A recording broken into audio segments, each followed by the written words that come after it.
اعوذ باللہ من الشیطان الرجیم بسم اللہ الرحمن الرحیم الحمد للہ رب العالمین الصلاۃ والسلام علی اشرف الانبیاء والمرسلین ولعنۃ اللہ علی القوم الکافرین منافقین کاذبین۔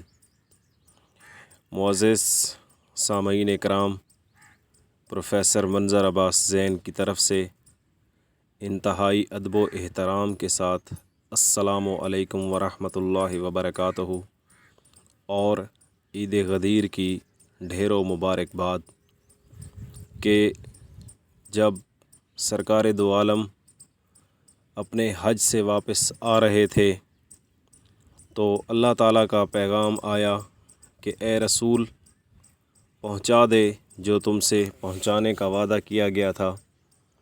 پس آپ خم کے مقام پر رکے، پلانوں کا ممبر بنایا گیا۔ پلانوں کے ممبر پر آپ نے ایک خطبہ ارشاد فرمایا جس میں آپ نے حضرت علی شیر خدا کا ہاتھ پکڑ کر کہا کہ من کن تو مولا ہو فہذا علی مولا، کہ جس جس کا میں مولا میرے بعد اس کا علی مولا۔ تو آپ کو ایسی ڈھیروں خوشیاں نصیب ہوں۔ آج بہت بڑا خوشی کا دن ہے اور آج آپ کے سامنے خطبہ نمبر 16 کا اردو ترجمہ پیش کیا جائے گا۔ سٹارٹ کرتے ہیں۔ اس وقت جب آپ کی مدینہ میں بیعت کی گئی اور آپ نے لوگوں کو بیعت کے مستقبل سے آگاہ کرتے ہوئے ان کی قسمیں بیان فرمائیں۔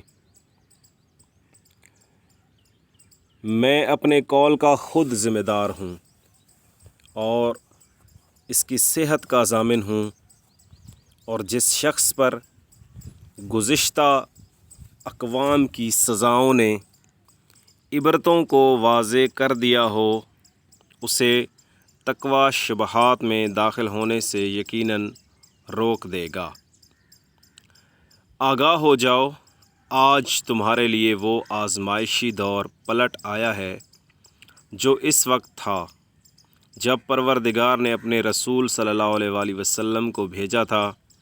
قسم ہے اس پروردگار کی جس نے آپ صلی اللہ علیہ وآلہ وسلم کو حق کے ساتھ مبعوث کیا تھا کہ تم سختی کے ساتھ طے و بالا کیے جاؤ گے، تمہیں باقاعدہ چھانا جائے گا اور دیگ کی طرح چمچے الٹ پلٹ کیا جائے گا، یہاں تک کہ اسفل اعلیٰ ہو جائے اور اعلیٰ اسفل بن جائے، اور جو پیچھے رہ گئے ہیں وہ آگے بڑھ جائیں اور جو آگے بڑھ گئے ہیں وہ پیچھے آ جائیں۔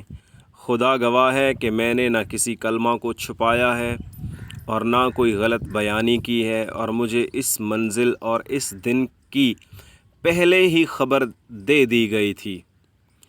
یاد رکھو کہ خطائیں وہ سرکش سواریاں ہیں جن پر اہل خطا کو سوار کر دیا جائے اور ان کی لگام کو ڈھیلا چھوڑ دیا جائے اور وہ سوار کو لے کر جہنم میں پھاند پڑیں، اور تقوی ان رام کی ہوئی سواریوں کے مانند ہے جن پر لوگ سوار کیے جائیں اور ان کی لگام ان کے ہاتھوں میں دے دی جائے تو وہ اپنے سواروں کو جنت تک پہنچا دیں۔ سبحان اللہ، کیا الفاظ ہیں مولا کے۔ دنیا میں حق و باطل دونوں ہیں اور دونوں کے اہل بھی ہیں۔ اب اگر باطل زیادہ ہو گیا ہے تو یہ ہمیشہ سے ہوتا چلا آیا ہے، اور اگر حق کم ہو گیا ہے تو یہ بھی ہوتا رہا ہے اور اس کے خلاف بھی ہو سکتا ہے، اگرچہ ایسا کم ہی ہوتا ہے کہ کوئی شے پیچھے ہٹ جانے کے بعد دوبارہ منظر عام پر آ جائے۔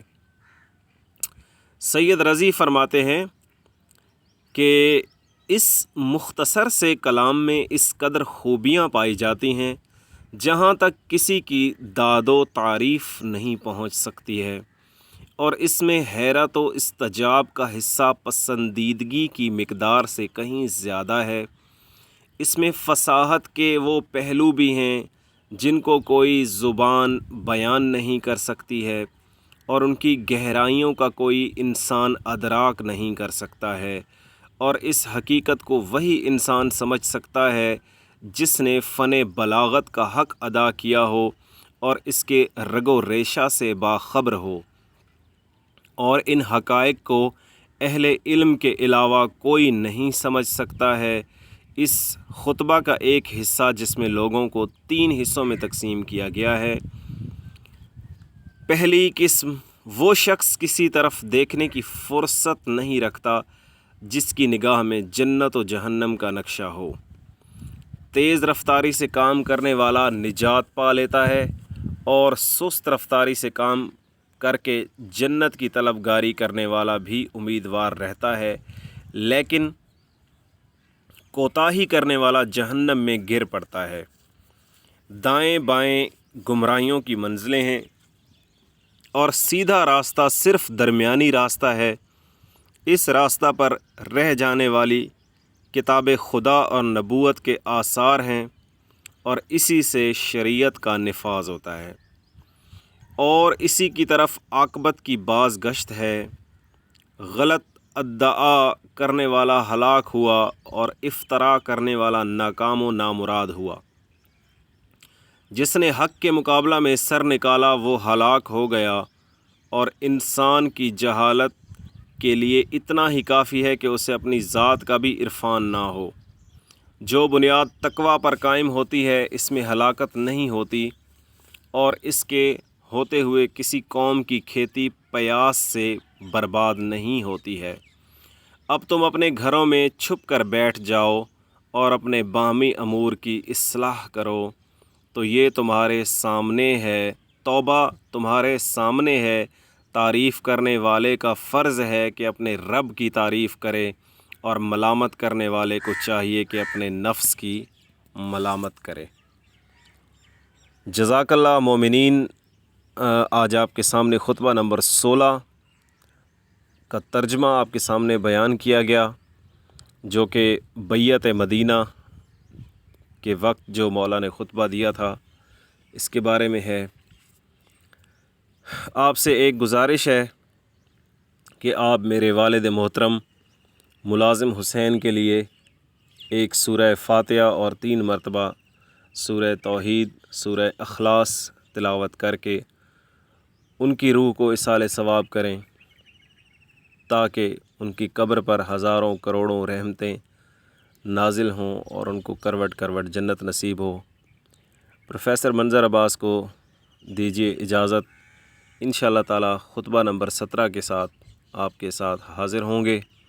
تب تک کے لیے اجازت، اپنا خیال رکھیے گا۔ اللہ حافظ۔